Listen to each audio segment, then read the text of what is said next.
Salam alaikum wa rahmatullah. On se retrouve donc dans cette nouvelle vidéo où on va voir ensemble les trois voies qui mènent vers le bonheur dans le mariage. Donc on va voir ensemble plusieurs choses qui vont nous permettre justement d'accéder justement à un mariage Inch'Allah Ta'ala qui sera réussi. Donc la première chose qu'on voit ensemble, c'est de choisir la bonne direction, notre boussole dans le mariage. Donc notre boussole, c'est ce qui nous permet de prendre une direction et de savoir si on est perdu ou pas. Et grâce à cette boussole, on est capable aussi de savoir un peu où est-ce qu'on en est. D'accord, ça c'est l'image qu'on a de la boussole. Maintenant, dans notre mariage, ce qu'on a tendance à faire, c'est qu'on choisit entre deux choses. On ne le dit pas forcément, c'est peut-être pas forcément visible, mais c'est quelque chose qui plus tard va avoir des conséquences sur notre mariage. C'est tout simplement de choisir entre moi-même, ma propre personne, et Allah subhanahu wa ta'ala. C'est-à-dire qu'il y a beaucoup de choix qu'on fait dans notre mariage qui sont influencés par nous-mêmes, par moi-même, c'est-à-dire par notre colère, par nos sentiments, des choses qui sont influencées par ce que nous on veut, par notre manière de voir, par des fois le fait de ne pas accepter la vérité si ça vient d'autres que nous, le fait de ne pas chercher de compromis. Si c'est pas moi qui initie le compromis, non, ça va pas. Donc il faut s'asseoir et savoir ce qu'on veut réellement. Quelle est notre intention, quel est notre objectif dans notre mariage. Comme dans chaque chose, on dit tous que notre objectif c'est Allah subhanahu wa ta'ala. Mais bien sûr, il y a les actions qui vont démontrer cette chose-là, qui vont démontrer si justement notre mariage il est pour Allah subhanahu wa ta'ala ou pas. Je donne un exemple. On sait que Allah subhanahu wa ta'ala est pardonneur et aime pardonner et aime aussi également les gens qui pardonnent.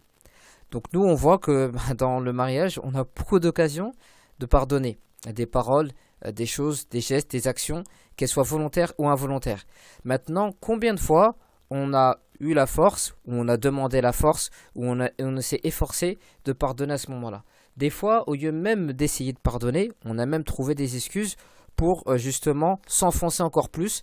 Donc au lieu de prendre la bonne direction, notre boussole nous a dit non, la direction c'est vers toi, c'est toi qui as raison, etc. etc. Et eux se diriger vers la bonne direction, on se dirige vers nous-mêmes, donc qui est la mauvaise direction. Donc là, dans cette chose-là, il y aura deux conséquences. Non seulement on est en train de perdre la satisfaction d'Allah subhanahu wa ta'ala, et non seulement notre mariage, on est en train de le perdre et de le détruire par nous-mêmes, de nos propres mains. Pourquoi? Parce que on n'a pas fait les bonnes décisions, parce qu'elles sont basées sur nous et elles ne sont pas basées sur Allah subhanahu wa ta'ala. C'est pour ça, à chaque chose, au lieu de se dire innocent, essayez de vous accuser. Essayez de vous accuser quand il arrive une chose, au lieu de dire j'ai rien fait, j'ai rien dit, c'est pas ma faute, c'était pas moi, pourquoi il a pensé comme ça ou pourquoi il a pas pensé comme ça. Essayez de penser comme si vous êtes coupable.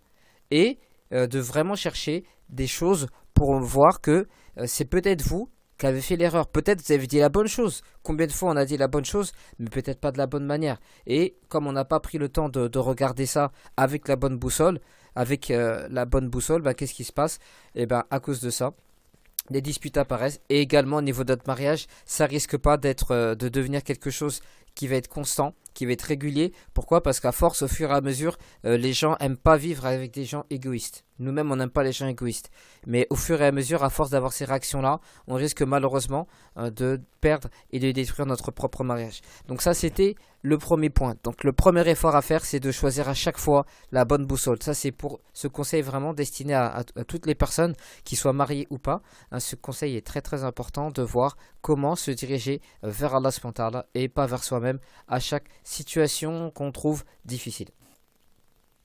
Ensuite, la deuxième chose, c'est que l'amour ne s'obtient pas. L'amour ne descend pas du ciel comme ça, l'amour se cultive. C'est quelque chose qui demande des efforts. Donc beaucoup de gens, ils ont oublié cette chose-là. Ils ont oublié que pour atteindre une chose, il faut faire des efforts. C'est-à-dire beaucoup de gens, ils s'assoient, ils font Torah, ils font des invocations, et puis ils attendent que ça tombe. Alors que Allah subhanahu wa ta'ala, il a fait que ce monde est un monde de causes. Et les causes sont entre ses mains, les effets sont entre ses mains. Mais maintenant, il faut bien s'adresser à Allah subhanahu wa ta'ala. Ce qui veut dire qu'il faut qu'on fasse les causes pour pouvoir y arriver. Donc quand on dit que l'amour se cultive, qu'est-ce que ça veut dire? Ça veut dire que par exemple, il faut toujours, comme on dit souvent, donc utiliser tous les moyens possibles qui vont faire que l'amour va se développer dans notre couple. Comme le fait de garder la bonne pensée sur son époux ou sur son épouse. Trouver des bonnes excuses pour quelque chose qu'il a pu dire ou qu'elle a pu faire. Également, se faire des cadeaux entre nous. Et les cadeaux, c'est pas forcément des choses qui soient chères ou des choses ça peut être des choses qui sont simples mais qui sont faits au bon moment. Et également, comme on avait dit, utiliser des gestes, des paroles qui soient douces. À la douceur, c'est une sorte de beauté et cette beauté, elle attire les cœurs, elle aimante les cœurs. Donc c'est pour ça que plus on va essayer d'utiliser des paroles qui soient douces et des gestes qui soient doux, et ça c'est une beauté qui va venir en nous et cette chose-là va cultiver l'amour aussi dans notre couple. L'autre chose, c'est de ne pas prendre aussi la routine comme ennemi, mais de le prendre plutôt comme ami. Et essayer de profiter de cette routine pour avoir une certaine routine dans notre couple. On a une routine dans tout ce qu'on fait, mais maintenant à nous de savoir le but et l'objectif. En fait, beaucoup de fois, les gens, comme ils oublient leur but et leur objectif, leur routine devient un ennemi. Donc il y a des personnes, par exemple, pour prendre un exemple concret, qui travaillent, ils oublient pourquoi. Ça devient insupportable. Dès qu'ils se rappellent pourquoi, tout d'un coup, c'est le même travail, mais ça devient plus clair.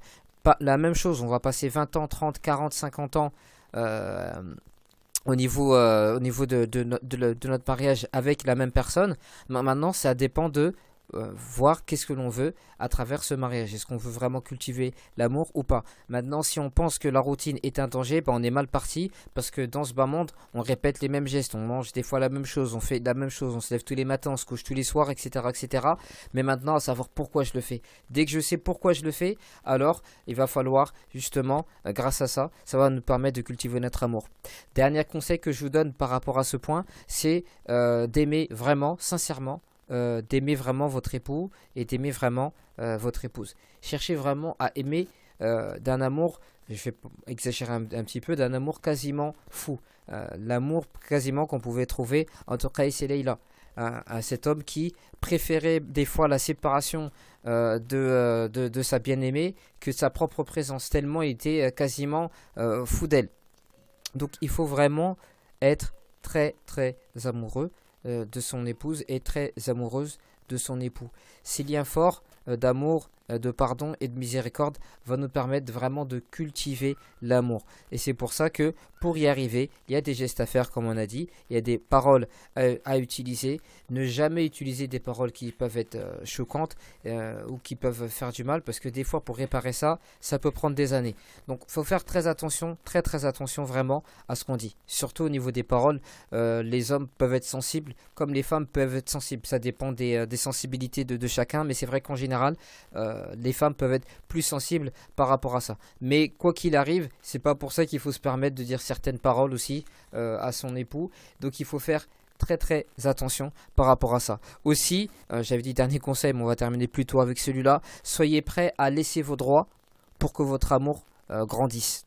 Et c'est un des meilleurs cadeaux que vous pourrez faire pour votre couple et pour votre épouse et pour votre époux. Il y a des moments où c'est vrai que c'est mon droit et il y a des moments où il faut être prêt à le laisser pour Allah subhanahu wa ta'ala et pour sauver notre couple. Maintenant, on peut aussi également le réclamer, mais il faut essayer de le réclamer de la meilleure des manières pour que justement ça fasse pas de problème entre nous. Donc ça c'était par rapport à ce point-là.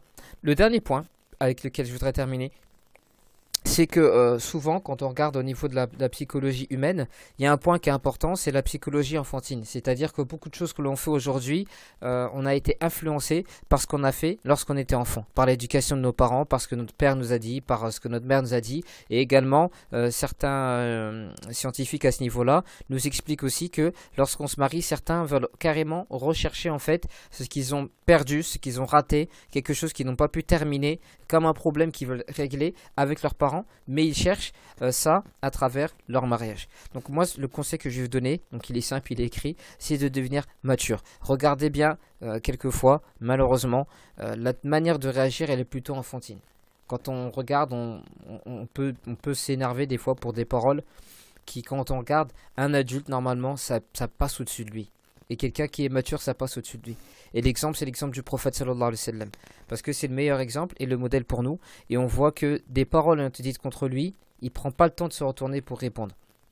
Un poème a été fait contre lui par une femme qui lui a récité. il a souri et il lui a dit, moi je ne suis pas concerné par ce poème-là. Pourquoi? Parce que le titre du poème, quand c'était une personne qui était humiliée, qui était rabaissée. Et lui, il a dit, ça c'est pas mon nom. Mon nom, c'est celui qui est loué. Quelqu'un qui est élevé par ses qualités et par son comportement. Donc il est passé au-dessus de ça. Cette maturité qu'il a montrée, elle a vraiment montré à l'humanité que justement c'était un homme qui était bien un prophète. Aujourd'hui, nous on veut bien suivre ce chemin-là, mais combien de fois notre comportement il est franchement immature? Il faut le dire clairement, que beaucoup de fois c'est immature notre manière de réagir. Pour une seule parole, on est prêt à faire la guerre pendant des années ou pendant des semaines. Ou on est prêt à se disputer pendant des semaines. Pour une assiette, pour un couvert, pour une parole, pour une situation, on n'est pas prêt à se marcher dessus. Donc, en tant que musulman, en tant que musulmane, et en tant que personnes qui sont mariées, sachez que c'est une chose très importante. Pour ceux qui ne sont pas encore mariés, si vous savez que vous avez un gros problème d'immaturité, franchement, travaillez dessus. Parce que c'est assez compliqué de se marier et quand on est immature. C'est vraiment très compliqué. Pourquoi? Parce que n'oubliez pas, on fait tous les deux des efforts. C'est-à-dire si vous n'êtes pas encore mature et aussi la personne avec qui vous mariez n'est pas encore mature, imaginez-vous les dégâts que ça va faire.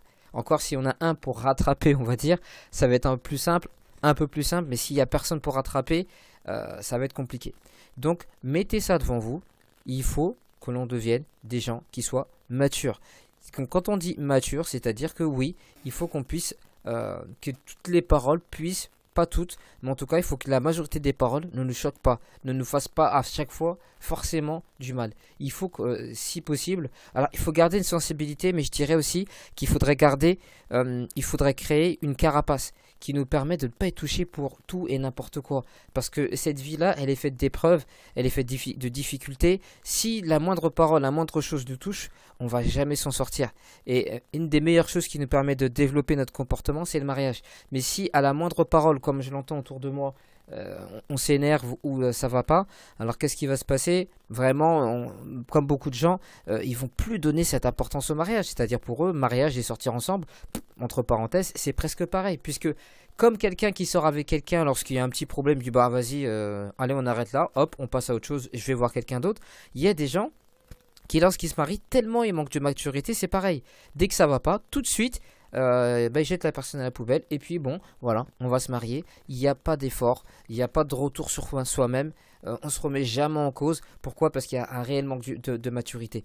Donc ce conseil-là, prenez-le pour vous. Ne le prenez jamais pour la personne en face pour dire c'est vrai que dans ce conseil-là que je viens d'entendre de Abdullah, c'est vrai que mon mari il est comme ça, ou bien que mon épouse elle est comme ça. Non, il faut surtout se dire que est-ce que moi je suis vraiment comme ça? Et vous allez vraiment regarder avec toute honnêteté, vous allez voir qu'il y a des choses comme ça. Si maintenant ces trois voies, vous les prenez, c'est un chemin qui va vous ramener vers le bonheur. C'est vrai que c'est une petite aventure, une grande aventure même je dirais, mais c'est une aventure qui vaut le coup. Donc je vous laisse avec ces trois conseils et je vous dis donc à la prochaine fois. Wassalamu alaikum wa rahmatullahi wa barakatuh.